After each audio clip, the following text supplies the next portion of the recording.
Time for some first impressions on 5 affordable fragrances. 3 of them come from Fragrance World and 2 of them come from Ahmed Al Maghribi.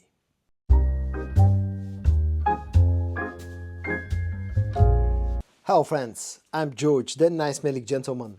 Welcome back to the channel guys, I hope that all of you are doing well. It's time for a daily dose of some fragrance content and it's time for another first impression video. Today, as I said in the beginning, I have 5 fragrances lined up, 3 of them from the brand of Fragrance World and 2 from Ahmed Al Maghribi. I'm going to start with the ones from the brand of Ahmed Al Maghribi. Now this is a brand that's started to pick up some traction lately and I've really been wanting to explore more scents from the brand itself. But unfortunately, at least around here, they tend to be quite expensive. I was able to snatch those 2 that I'm going to share with you my first impressions today for a relatively good price. So I'll be on the lookout for some more nice deals on Ahmed Al Maghribi fragrances. The 2 of them actually look as being a part of the same line because they share the same box design, they share the same bottle design. One of them is called Blue and the other one is called Zeleny. At least I think that's how you pronounce the name of this fragrance. And the fun fact about the Zeleny one is that Zeleny means green in my own language. But I'll start with the blue one. Now this is an interesting scent that I cannot call exactly a clone, but something that's very similar to Bleu de Chanel. First of all, let me show you the sprayer in action because the sprayer is pressurized, and keeping in mind the price point that I picked up both fragrances at, which was around about 21-22 euros, it's a great thing that you get on a pressurized sprayer. The scent itself, as I said, is somewhat of a clone of Bleu de Chanel EDP. It doesn't feel like a straight up clone of Bleu de Chanel EDP. In fact, it smells like a mix between the EDT and the EDP versions of Bleu de Chanel with a bit of an additional twist on it. The opening is very fresh, very citrusy, just like the opening of the EDT version of Bleu de Chanel. But this feels a little bit more spicy in the opening, feels a little bit more minty, and feels a little bit more gingery compared even to the fresh opening of Bleu de Chanel EDT.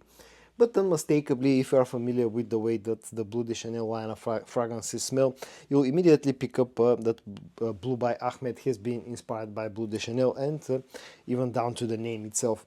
On the dry down, this actually gets closer to the OG Bleu de Chanel EDP in this case, because it becomes a little bit sweeter, a little bit more woody, but still feels a little bit different compared to Bleu de Chanel, because I think this remains a little bit more spicy throughout its life, and also on the dry down feels a little bit more musky compared to the Bleu de Chanel offerings, but definitely smells very, very similar.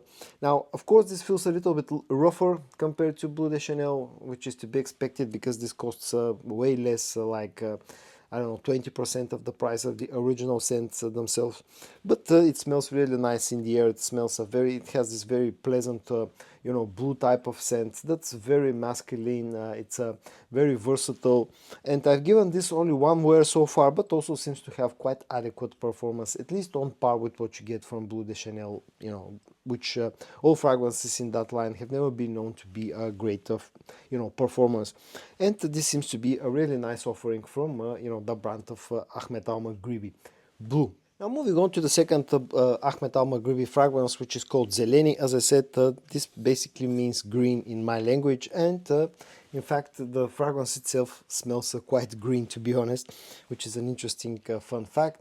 Again, you get a pressurized sprayer with this one. This was even a little bit cheaper than the blue one. I paid about 20 euros to get this one, which I think at that price point is actually a great deal because this fragrance is a very interesting one. Now, this is supposedly a masculine fragrance, but to my nose actually smells quite unisex. It opens up very fruity and very fresh. There's quite a bit of going on in the opening. I pick up a green apple note in here, maybe some grapefruit, a bit of pineapple, but this also feels a little bit musky, feels slightly spicy, and also feels quite floral in the opening. There's a jasmine note in here, I think. There's a lily of the valley in here. All around, it's a nice mix of the fruits, of a slight spiciness, and quite a lot of greenness. This basically smells like a green apple shampoo or something like that. Very sort of again bluish vibes I get out of Zeleny. But because of the strong floral notes in here, and because it's quite sweet as well, maybe some amber sweetness on the dry down along to go with the fruity sweetness, this also feels quite unisex, and I see absolutely no problem why a girl cannot pull this one off. The dry down becomes sweeter, you lose some of the freshness from the opening, maybe a hint musky, and it remains very floral, to be honest. And actually this is a very nice, very easy to wear scent that I think probably will work great in hot weather, like in the summertime. Also, I've given this one wearing, but this turned out to be quite a performer. In fact, outperforming Blue by quite a bit, both when it comes to longevity and when it comes to actual projection as well. Now, moving on to the three fragrances from the brand of Fragrance World. The first one is actually sold under the Athoor Alam sub-brand, which is supposedly a more budget-orientated sub-brand of Fragrance World. The fragrance itself is called Royale Oud. And this is actually a very interesting fragrance. Now, here the bottle size is 80 milliliters, unlike everything else that's featured in today's video. This is marketed as a masculine fragrance, and I can see why that's the case. The sprayer is very nice, has a very good distribution, and the scent itself is also very interesting. First of all, as the name would suggest, this is a very woody fragrance. Quite a lot of woods in here.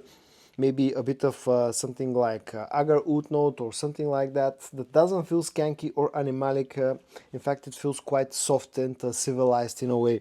But the opening is also very spicy. It's a little bit green, and there's a bit of a coffee note in the opening of this fragrance, which is a very interesting touch. It smells kind of niche, to be honest, because it's quite an interesting scent. On the dry down, this becomes a little bit more woody. You're introduced to some ambery sweetness. The coffee note is completely gone, but I think on the dry down there's a hint of a cacao note, which again adds an interesting dimension to the whole scent itself. And this still remains quite green and quite balsamic. Now, I'm not sure if this is a clone of anything or an original creation, but to me this smells a little bit similar to something like Haltain from Parfums de Marly, or maybe Nishane Shem, but again, just similar, not very close to those two scents. Just having that woody, green and slightly sweet scent profile. A very interesting, masculine scent from Athoor Alam that again smells quite niche. Now, I opened this one literally earlier today along with the other Fragrance World scent, so I cannot talk about performance yet. But giving this, keeping in mind the scent profile, it will probably have at least decent performance. The next one that I'm going to talk about briefly will be Intense Silver, this one being sold under Fragrance World themselves. And this, I think, is another original creation from, from Fragrance World. I don't think this is a clone of anything. Smells a little bit similar to a few famous fragrances, but at the same time having quite, a unique scent profile. Again, I'll show you the sprayer in action. This sprayer is not so good compared to the first three fragrances that I showed you today.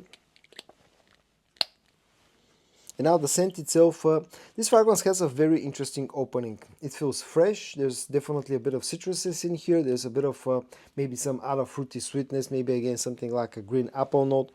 But this also smells a bit spicy, and there's an agar oud note in the opening of this fragrance, which for the first 2 or 3 minutes has a bit of an animalic smell, and a little bit of an animalic feel to it. But it's not overly animalic, it's not super challenging, just an interesting mix of citruses, fruits and agar oud. You don't see that combination very often, especially considering that the agar oud note is the strongest in the opening. When this goes into the dry down, it becomes a little bit woody, it becomes a little bit musky, you still retain some of the freshness and the fruitiness. And all around this smells very interesting, again quite an unique scent that has a bit of a blue vibe. And if I have to point something out that smells not similar but has similar vibes, it will be along the lines of YSL Y, YSL Y EDP. This smells something in that, has similar scent, but it's also quite different. And to be honest, this will probably be a very versatile fragrance that can be worn pretty much all year round. Again, opened it up earlier today, so I cannot talk about performance, but I think it will have at least decent performance. And moving on to the last fragrance that I'm going to talk about today, K or King from the brand of Fragrance World. This one is a straight up clone of Narco'is from Virtus. And again, quite an interesting scent, just like the original fragrance. This has quite the packaging. There's a whole line of series that Jack of Clubs also comes from this line of fragrances. You get a pack of cards included, you get an interesting looking bottle, or to be more specific, cap. This is the sprayer. a good sprayer. And the scent itself, if you're not familiar with the original fragrance, this is quite an interesting fragrance, actually quite an unique scent profile that smells pretty much niche. It opens up very spicy, there's a lot of cardamom in here, there's some citrusy freshness, there's an orange note in here, there's some coffee, a rhubarb note, which is quite unique and not very often you see that note used in perfumery, and actually that adds to the uniqueness in the opening of this fragrance. But this also feels very fruity. There's a mango note in here, a hint of ginger, all around a very sort of quite a complex and unique opening. On the dry down, this remains quite fruity, remains quite sweet. You know, the coffee note is still present somewhere in the dry down. It still remains a little bit spicy on the dry down. There's some vetiver. All around a very unique scent that, again, you won't run into something similar very often. I personally like it quite a lot, especially on the dry down, becomes quite sweet and gourmand, but the opening can be a bit challenging for a lot of people, so I can definitely tell you that you should sample this one first before you actually buy it, because again, the opening can be a bit divisive in my opinion. But smells quite nice and unique. Again, this one, this again, I opened up this one earlier today, so I cannot talk about performance. But judging by the way it smells initially and how it projects, this will probably be, again, at least decent performing fragrance. And so guys, in today's video I shared with you my initial impressions on 5 scents, 5 new scents for my collection. 2 of them from Ahmed Al Maghribi. Both are very easy to wear, very versatile fragrances with good quality and good performance, and 3 from the brand of Fragrance World. 2 of them actually feeling quite unique and unique Fragrance World creations, and 1 of them feeling unique, but at the same time it's a definite clone. I hope that you found this video interesting to watch. If you did, give it a like, and I also hope that you're going to join me tomorrow for your daily dose of some fragrance content. And until then, stay safe and bye bye.